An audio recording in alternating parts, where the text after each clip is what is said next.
the shamanic meaning behind ADHD. So before I dive any further, let's clarify a couple of things for who exactly is this video, because this is probably not for everyone who has been labeled or diagnosed with ADHD, and it really kind of depends on where you are currently at in life. So this is probably for those who have been diagnosed or labeled with ADHD but consider themselves on a path of solitude to dive further and deeper within their own psyche, within their own soul. So you probably have more of an interest in the field of spirituality, metaphysics, ancient civilizations, esotericism, and figuring out a more of an alternative or holistic perspective on what the modern day life wants you to fit into. Now, I don't want to say that the modern day science and neurology and mental health is not valid at all. I do appreciate and approve of what has been researched on the workings of our brain, that we don't really produce enough dopamine and all of that, and that's why we are constantly on this never-ending cycle of finding stimulation and dopamine hits and managing and regulating our nervous system and emotions, and we have all these high peaks and deep downs and all of that. But what if there is a deeper meaning behind all of this? So let's talk about that, because I like to see things from a different perspective, not like the perspective on what everybody is looking at the world. So I hope you're ready for it. So let's talk about ancient civilizations, shamanism, spirituality, healing the soul, and also the parts of ancestral healing and soul retrieval, because that's really one of the core modules within shamanism of what it is that we can work on. Because in the way I look to ADHD, I like to say is that those who have been diagnosed with that could be or have a very old and ancient soul, the mind of a hunter and the spirit of a warrior. Because let's face it, the mind of a hunter had to be highly sensitive and attuned to his external environment of really moving very slowly into the woods, into nature, into the wilderness, to identify that what he could perceive or sense, if that would be a prey or a predator. So if he would sense something, he would know. He would know that that would be prey or a predator. So let's say from the indigenous hunter-gatherer kind of tribes, they had these type of traits which was necessary to function. Now also the spirit of the warrior, let's say that could be often a very highly creative entrepreneur who's getting out there, who wanna go and chase down the things that is providing them with game in the world, so he could have a sense of satisfaction and fulfillment. He could not really fit into a box of normal, mundane employment, being told what to do, how to do it, for some kind of meaningless cause. The warrior, he wants to fight for his own freedom, independence, autonomy, authenticity, and fight for his kingdom or legacy or community or tribe of people, so he could evolve beyond the archetype of the warrior and evolve into the king. Now, once you have done that, then what else is of course the archetype of the lover and the magician. And that's really what we are talking about right now, the archetype of the magician. So now have that out of the way, shamanism evolved out of the civilization of Atlantis. I'm going to say this right now up straight. If you are into ancient civilizations, I strongly believe that those who have a very old soul with a deep interest in spiritual healing, quantum physics, metaphysics, the esotericism, shamanism, all of these crazy things, then I strongly believe that our souls has evolved from the ancient civilization, the more advanced civilization of Atlantis. What was their purpose? Their purpose was to uncover the chakras, or the energy point, the sacred points around the earth, to build pyramids and structures on top of that, so they could communicate with other more advanced beings within our collective cosmic neighbors. Let it be the star of the Arcturian, Pleiades, Orion, Sirius, who could channel in different kind of energies to evolve and ascend the energy on the planet. As you might know, Atlantis has fallen out of spiritual corruption because the priests and priestesses could not really longer hold the energy, and that's why the energy has been abused. And in order for the other collective beings to preserve the planet Earth, they had to basically close down our spiritual potentials and de-evolve the race from having the 12 strands of DNA into the double helix, and that's why we only have been able to live here in this 3D, third dimensional realm of perceiving the world around us.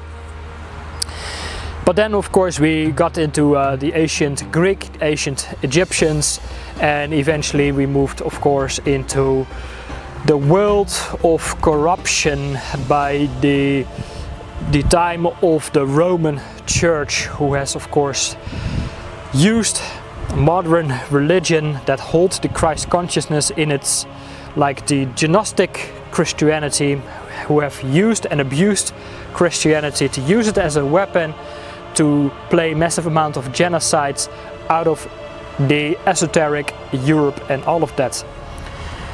So coming back to the real true meaning of ADHD, it's not only the condition of attention disorder and hyperactivity disorder, it is more about ancestral developments, while also at the same time our disassociation with the world around us.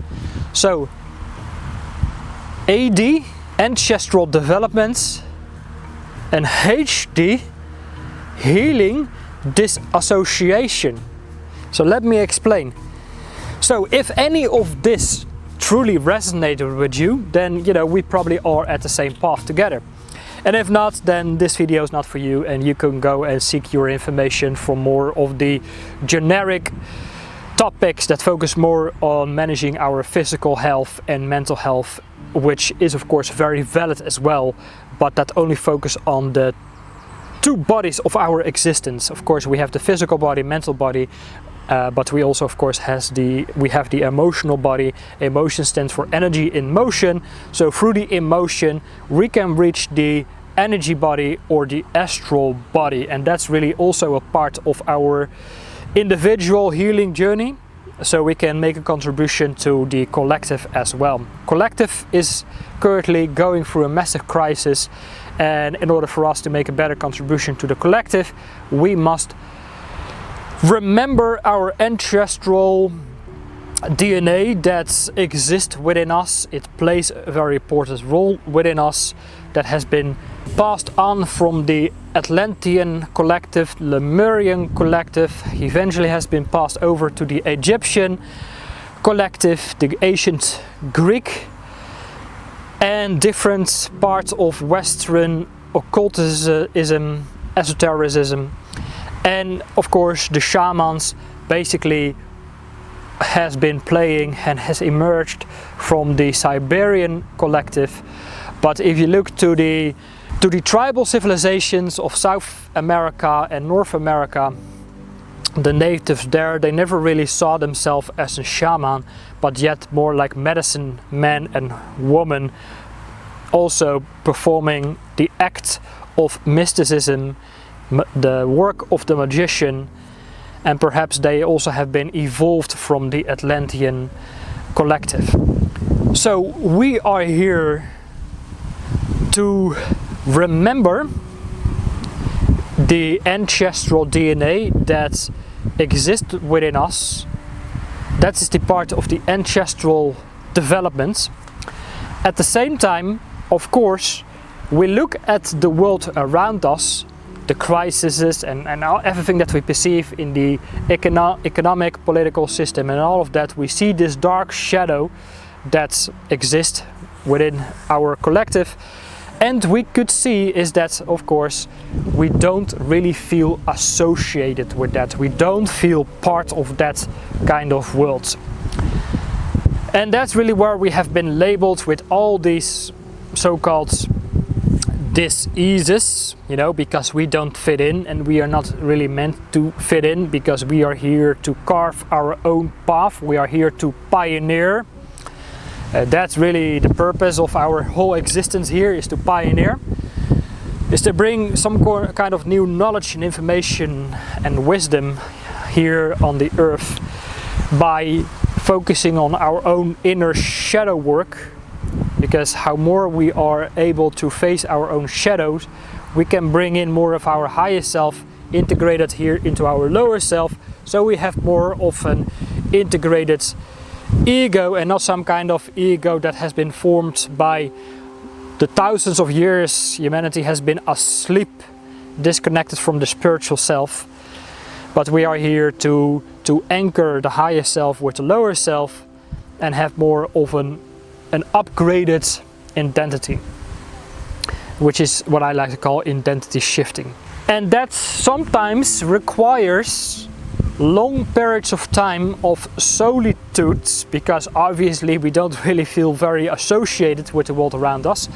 But through this process, through this journey, of course it feels like the solitude have sometimes moments of feeling really highly isolated, lonely and all of that, which is part of the dark shadow that exists within us.